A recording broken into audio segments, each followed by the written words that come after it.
नमस्कार दोस्तों, स्वागत है आपके अपने YouTube चैनल आरोह एकेडमी में। हम लोग आज इस वीडियो में बिहार पुलिस के प्रीवियस क्वेश्चन को देखेंगे, जैसा कि पिछले वीडियो में देखते आ रहे हैं। अभी एग्जाम का डेट क्लियर नहीं हो चुका है, इसलिए हो सकता है आपकी पढ़ाई थोड़ी धीमी हो चुकी है। लेकिन पढ़ाई को धीमी नहीं रखना है, अपने पढ़ाई को लगातार जारी रखना है। परीक्षा का डेट कभी भी आ सकता है, इसलिए पहले से रेडी रखना है। चलिए, हम लोग अपने जो प्रीवियस ईयर क्वेश्चन की श्रृंखला को आगे बढ़ाते हुए इस वीडियो में मिले हैं। आगे प्रश्नों को देखते हैं। वीडियो अगर अच्छा लगेगा तो वीडियो को आप लोग लाइक कीजिएगा, अपने दोस्तों के साथ शेयर कीजिएगा तथा चैनल पर नए होंगे तो सब्सक्राइब कीजिएगा। इस वीडियो में जो प्रश्न लिया गया है वह पर्यावरण पर्यावरण वन और जलवायु परिवर्तन विभाग वन रक्षी यानी फॉरेस्टर गार्ड का हुआ था 2020 में। वही सारे प्रश्न हैं। चलिए देखते हैं क्या है हमारा प्रश्न। आप भी उत्तर देने का प्रयास कीजिएगा और देखिएगा इन सभी प्रश्नों में कितना अपने मन से आप उत्तर दे पाते हैं। चलिए शुरू करते हैं। पहला हमारा प्रश्न है, निम्न में से कौन से 3R पर्यावरण से जुड़े हैं? तो 3R से पर्यावरण से जुड़े हैं, ये आपका रिड्यूस हो जाएगा, रीयूज हो जाएगा और रिसाइकल हो जाएगा। तो ऑप्शन नंबर ए हो जाएगा। अगर पर्यावरण की बात करें तो पर्यावरण पर पहला जो सम्मेलन बुलाया गया था, जिसे पृथ्वी सम्मेलन के नाम से भी जानते हैं, 1992 में हुआ था।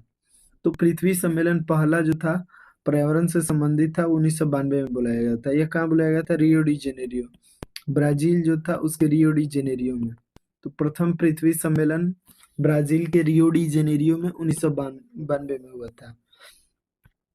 बात करेंगे पर्यावरण संरक्षण अधिनियम भारत में, तो पर्यावरण संरक्षण अधिनियम 1986 में आया, जबकि वन्यजीव संरक्षण अधिनियम आपका 1972 में आया।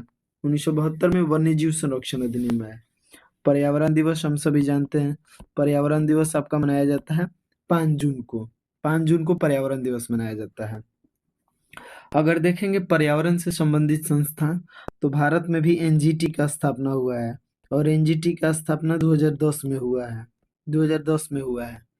अगर विश्व में देखेंगे तो संयुक्त राष्ट्र पर्यावरण कार्यक्रम, जिसको यूएनईपी बोला जाता है, UNEP United Nation environment programme, तो इसकी जो स्थापना हुई थी 1972 में हुई थी, 1972 में। और इसकी जो मुख्यालय है वह आपका केन्या की राजधानी नैरोबी में है।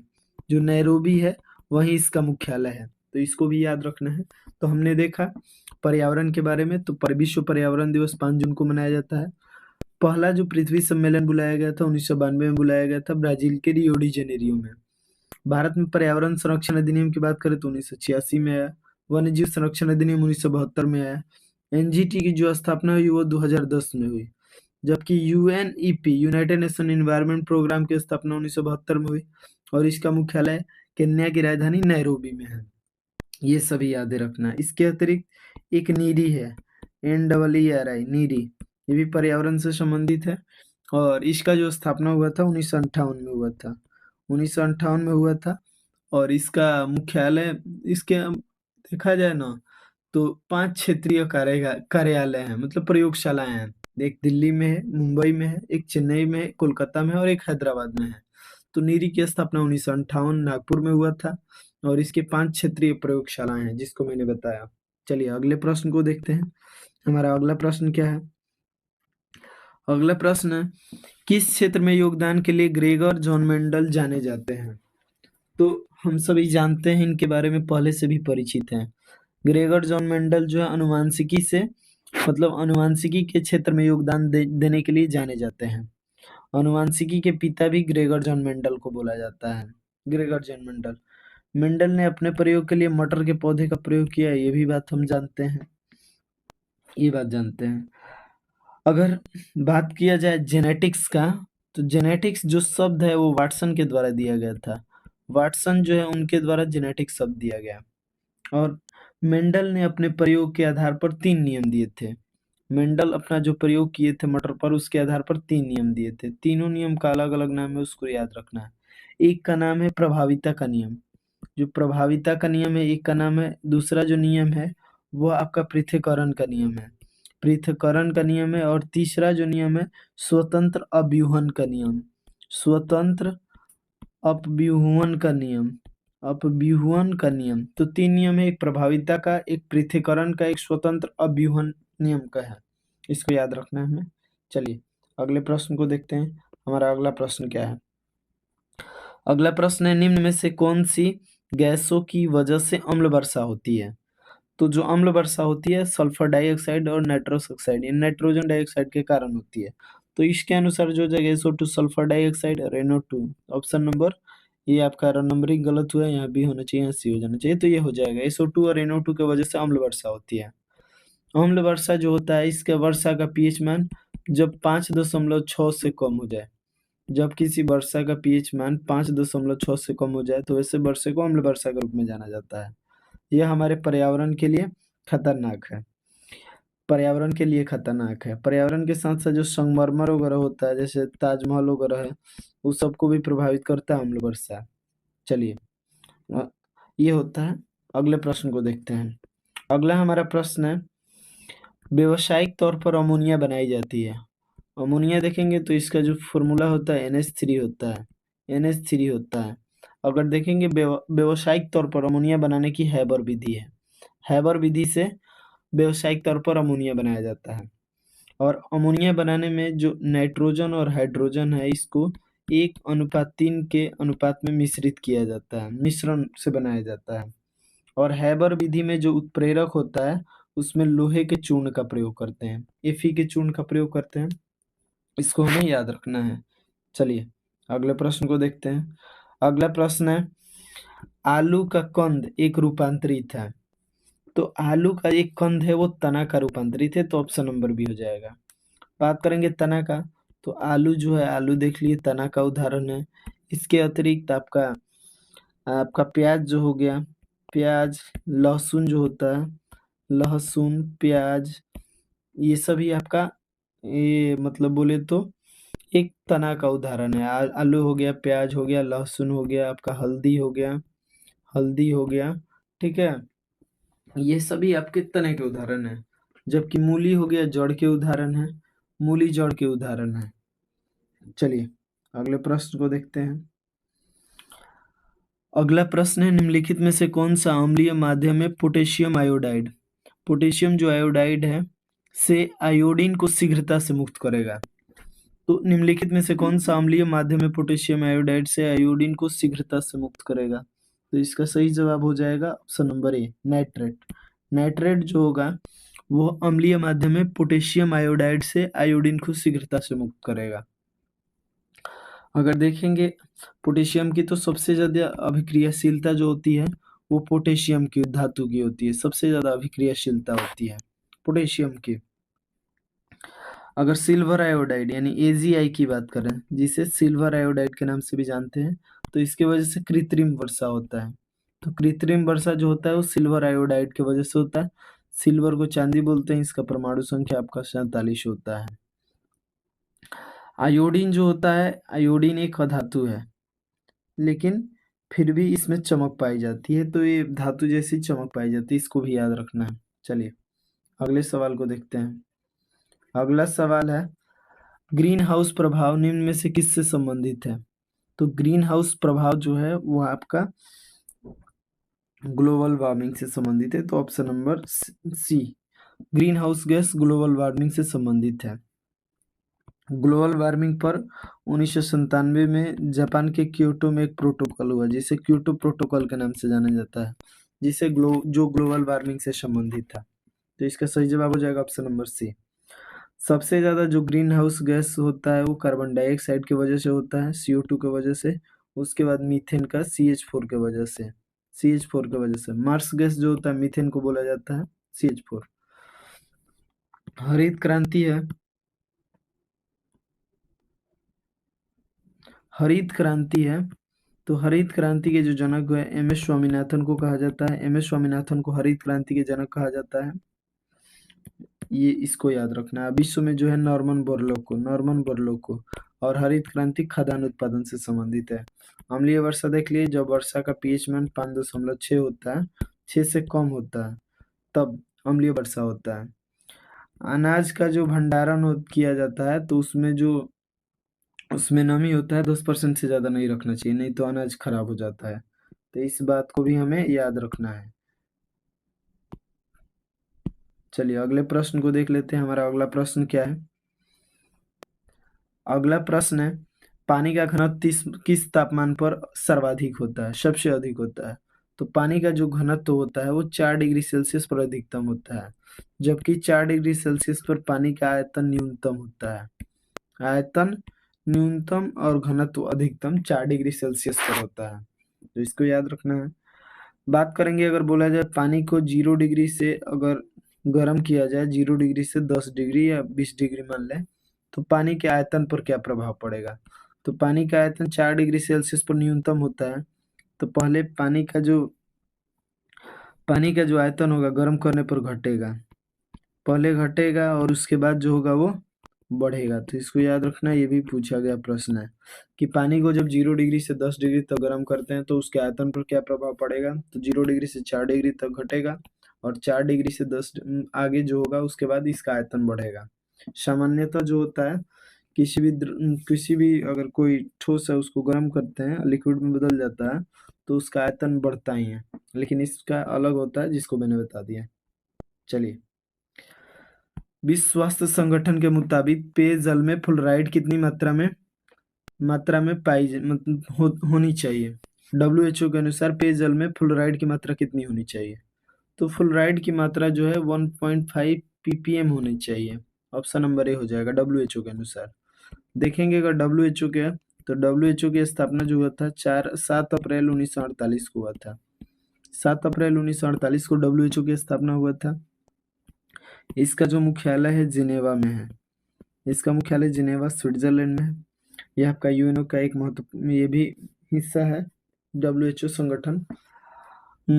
अगर फ्लोराइड की बात करें तो सबसे ज़्यादा ये फ्लोराइड वाली जो परेशानी होती है वो पहाड़ी इलाकों में होती है, जिससे हमारा दांतों का क्षय होता है और हड्डियों में भी विकार आता है।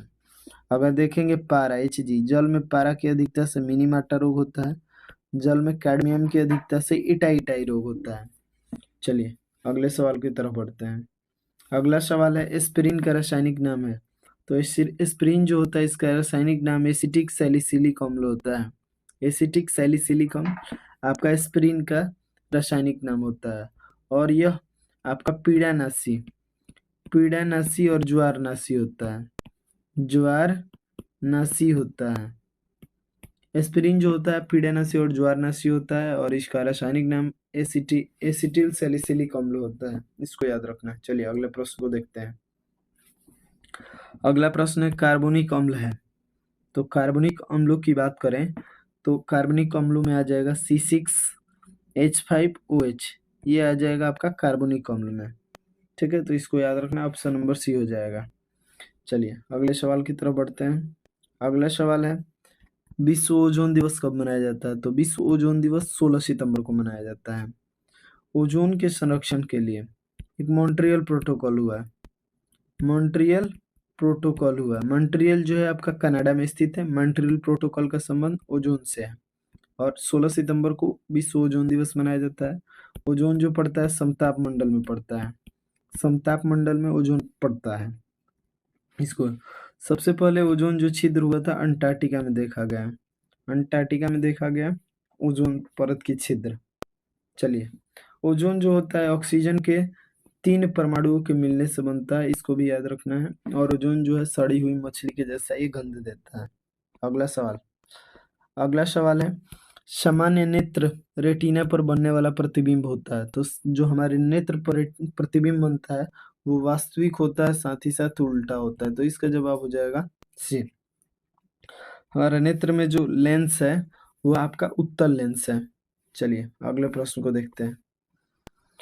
वर्गीकरण की आधारभूत इकाई क्या है? तो वर्गीकरण की आधारभूत इकाई है वो जाति है, जो ऑप्शन नंबर सी हो जाएगा। बात करेंगे टैक्सोनॉमी या वर्गीकरण की, तो वर्गीकरण के पिता कैरोलस लिनियस को कहा जाता है। कैरोलस लिनियस को वर्गीकरण का पिता कहा जाता है। Father of modern taxonomy Carolus Linnaeus. वर्गीकरण की जो आधारीय इकाई है वो जाति है।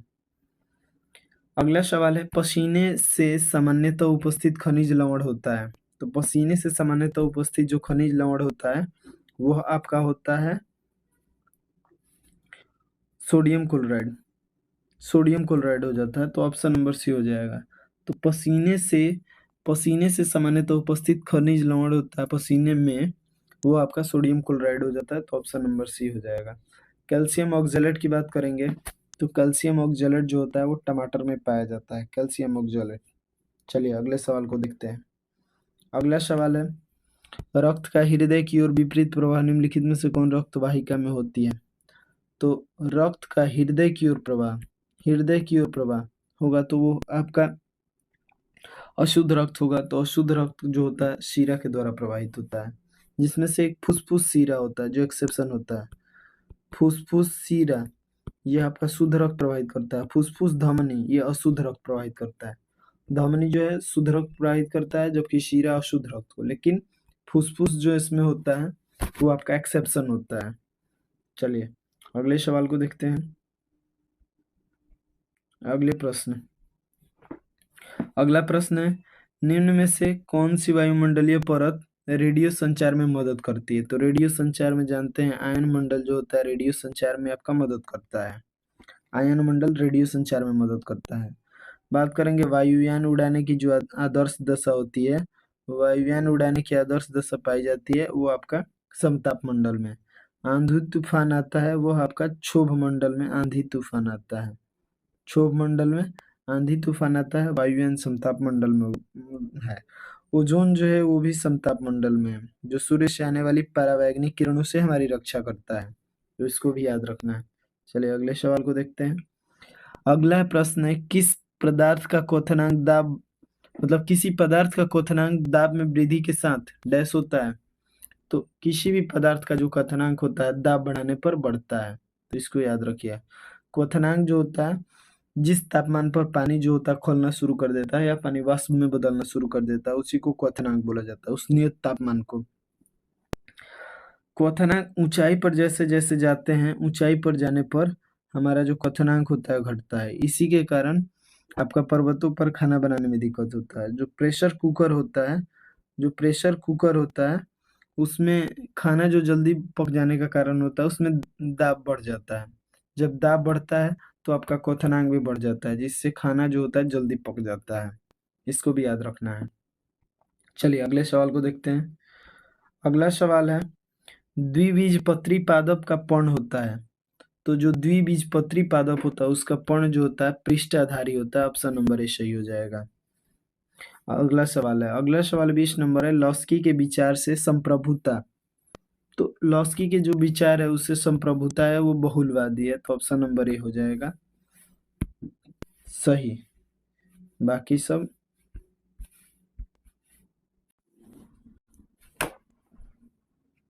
अगला सवाल है कि निम्न कार्बोक्सिलिक अम्लों को उसकी अम्लीय क्षमता के घटे हुए क्रम में लिखिए। तो अम्लीयता को घटे हुए क्रम में लिखना है, लेकिन इसमें सभी का जो ऑप्शन है वो गड़बड़ हो गया, सब एक ही जैसा हो गया। 3 4 2 1 3 4 2 1 3 4 2 1। देखिए इसके अनुसार यही आंसर सही हो जाएगा, लेकिन जो हो जाएगा पहले नंबर पर हो जाएगा फ्लोरोएसिटिक अम्ल, तो ये हो जाएगा मतलब घटते क्रम में सजाना है। दूसरे नंबर हो जाएगा आपका क्लोरोएसिटिक अम्ल, तो ये हो जाएगा। और आपका दूसरे नंबर 4 ये हो जाएगा। अगला जो होगा घटते हुए क्रम में आपका एसिटिक अम्ल होगा, और ये ब्यूटाइक अम्ल होगा। इसकी अम्लीय क्षमता आपका ये हो जाएगा सबसे कम, घटते क्रम में लिखना है तो ये हो जाएगा। तो इसमें ये तीनों हो सकता है क्योंकि ऑप्शन एक ही जैसा हो गया है। चलिए अगले सवाल को देख लेते हैं। अगला सवाल है, बिहार में 2011 की जनगणना के अनुसार सर्वाधिक जनसंख्या घनत्व वाला जिला कौन सा है? तो सबसे ज्यादा जनसंख्या घनत्व वाला जिला है वो शिवहर है। तो बिहार का जो शिवहर जिला है वो सबसे ज्यादा जनसंख्या घनत्व वाला जिला है। जबकि सबसे कम जनसंख्या घनत्व वाला जिले की बात करें तो वो कैमूर है। सबसे ज्यादा जनसंख्या की बात करें तो पटना है, और सबसे कम जनसंख्या की बात करें तो वो आपका हो जाएगा शेखपुरा। शेखपुरा जो है सबसे कम जनसंख्या वाला जिला है, और सबसे ज्यादा वाला पटना। लेकिन जनसंख्या घनत्व सबसे ज्यादा शिवहर की है, सबसे कम कैमूर की है।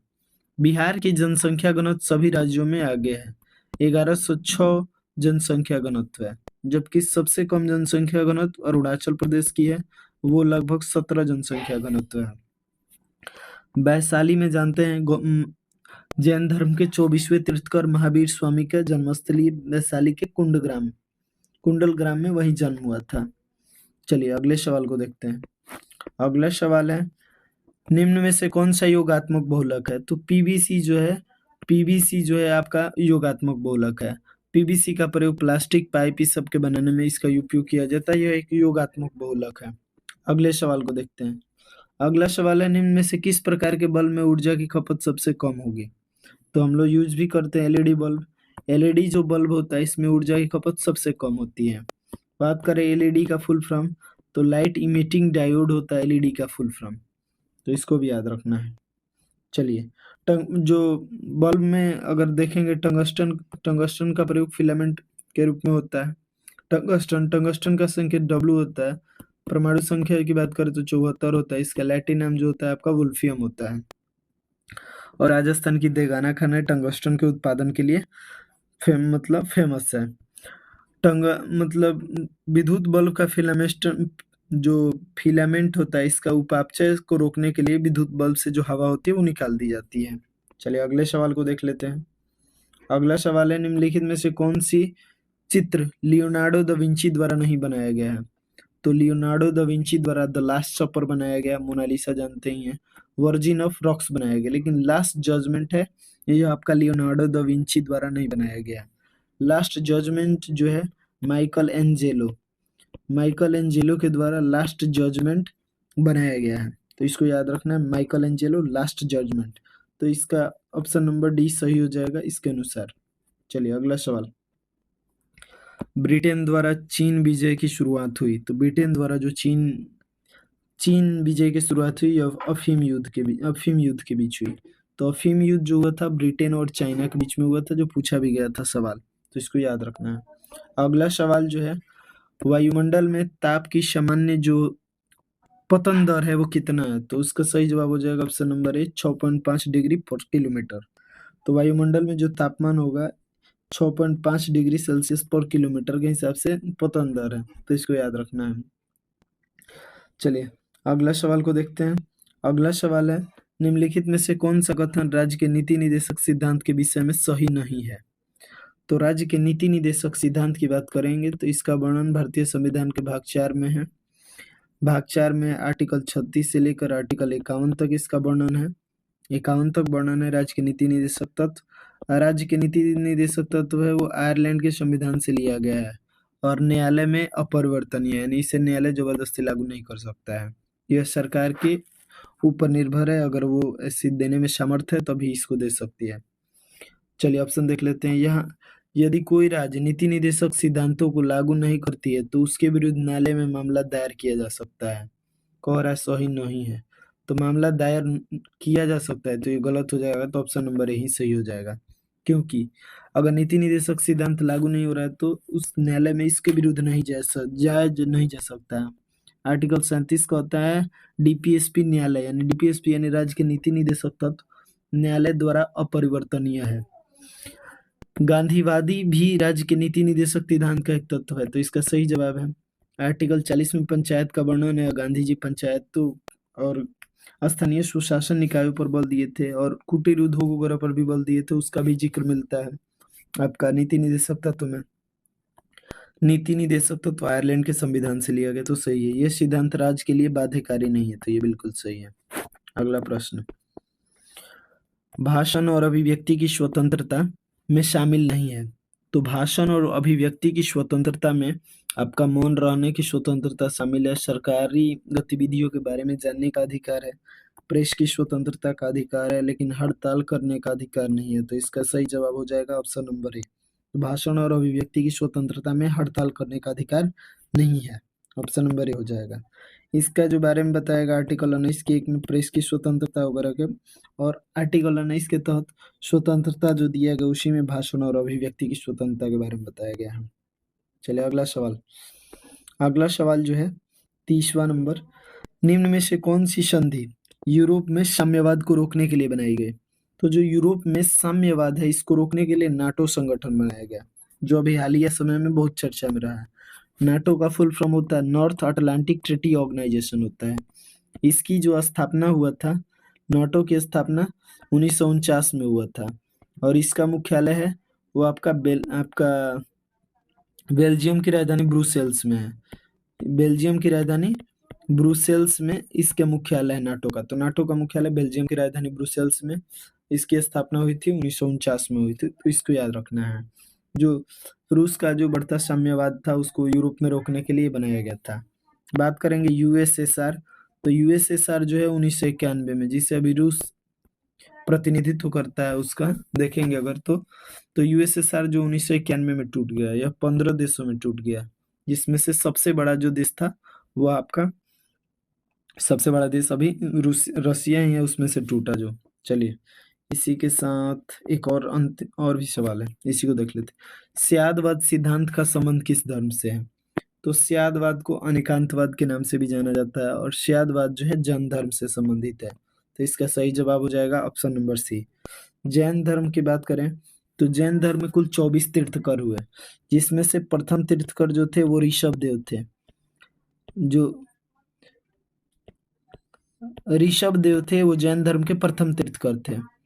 बात करेंगे अगर 23वें तीर्थकर की, तो 23वें तीर्थकर जो थे वह पार्श्वनाथ थे। पार्श्वनाथ थे 23वें तीर्थकर। और 24वें तीर्थकर जो थे महावीर स्वामी थे। महावीर स्वामी आपका जैन धर्म के 24वें तीर्थकर थे। प्रथम तीर्थकर ऋषभ देव, 23वें तीर्थकर पार्श्वनाथ और 24वें तीर्थकर महावीर स्वामी। महावीर स्वामी के नाम से जानते हैं। और स्यादवाद जो है वो आपका जैन धर्म से संबंधित है। जैन धर्म से संबंधित है। बौद्ध धर्म को देखेंगे तो बौद्ध धर्म के संस्थापक गौतम बुद्ध हैं। गौतम बुद्ध को लाइट ऑफ एशिया के नाम से भी जाना जाता है। और सिख धर्म है, इसमें 10 गुरु हुए। सिख धर्म के जो संस्थापक है गुरु नानक जी हैं। चलिए अगला और अंतिम सवाल को देख लेते हैं, यहीं पर हमारा वीडियो समाप्त होता है। अम्लीय जठरस डैश द्वारा स्रावित होता है। तो जो अम्लीय जठरस जो होता है ना वो आमाशय के द्वारा स्रावित होता है। तो ऑप्शन नंबर डी हो जाएगा सही जवाब। चलिए इसी के साथ समाप्त होता है। जय हिंद।